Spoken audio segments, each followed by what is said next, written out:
Hello everyone. Please contact you to Silamac for a sample or a customized plagiarism-free paper for the following assignment. WhatsApp +2547163533533. ACFI 2080 Corporate Finance Report, Individual, Semester 2, 2023 Weight, 25% of the total assessment for the unit. Total marks, 50 due time and date, 11:59 p.m. Monday, week 11 on the 9th of October, 2023. Maximum word length, 2,000 words. Background: one of the most frequently cited market anomalies relates to a price drift after earnings announcements, also known as post-earnings announcement drift, PEAD.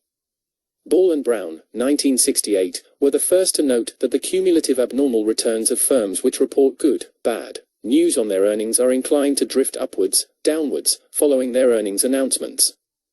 Lending credence to this notion, Foster, Olsen and Shevlin, 1984, consider a period of 60 days after earnings announcements, and document robust empirical evidence regarding the existence of post-earnings announcement drifts. As an explanation to the phenomenon of post-earnings announcement drifts, Joy, Litzenberger and McKinley, 1977, suggest that market participants initially underreact to newly released information related to earnings, and will gradually impound the correction of their previous beliefs into future stock prices. An alternative explanation suggests that a post-earnings announcement drift is a result of the misspecified capital asset pricing model, CAPM, employed to calculate abnormal returns, Ball, 1978. If this is the case, such abnormal returns are nothing more than fair compensation for risk that is priced but not captured by the CAPM.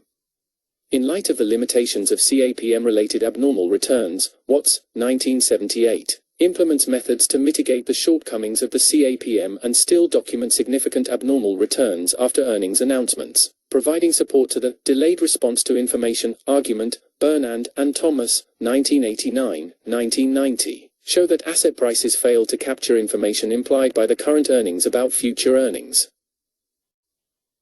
This assignment is designed to let you investigate a post-earnings announcement drift using market data of Fortescue Metals Group Limited, ASX code, FMG. Data. On the Canvas page for this course, there are two datasets you will need to use for this assignment. Their details are as follows. 1. FMG_Q earnings. This dataset contains data on quarterly earnings of Fortescue Metals Group Limited over 20 quarters starting from June 30th, 2014 to March 31st, 2019.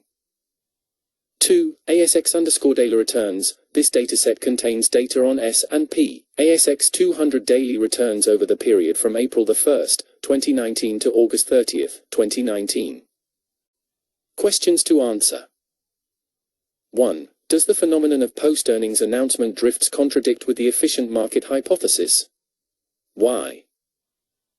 2. Use the dataset FMG_Q earnings and perform the following regression. 3. A. Based on your regression estimates, compute the expected quarterly earnings for the quarter ending March 31st, 2019. B. Compute the forecast error by applying the following model. C. Looking at the value of FET, what is your expectation regarding the direction of the short-term movement in the stock price of the company? 4. A. Identify the release date of Fortescue Metals Group's production report for the quarter ending March 31st, 2019. B.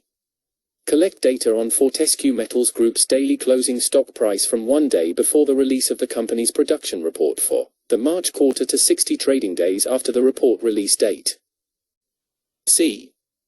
Calculate daily stock returns of Fortescue Metals Group over the period from the release date of the March quarter production report to 60 trading days after the report release date. D. Calculate daily abnormal returns of Fortescue Metals Group over the period from the release date of the March quarter production report to 60 trading days after the report release date. E. A cumulative daily abnormal return, CAR, is the sum of daily abnormal returns over a certain time period.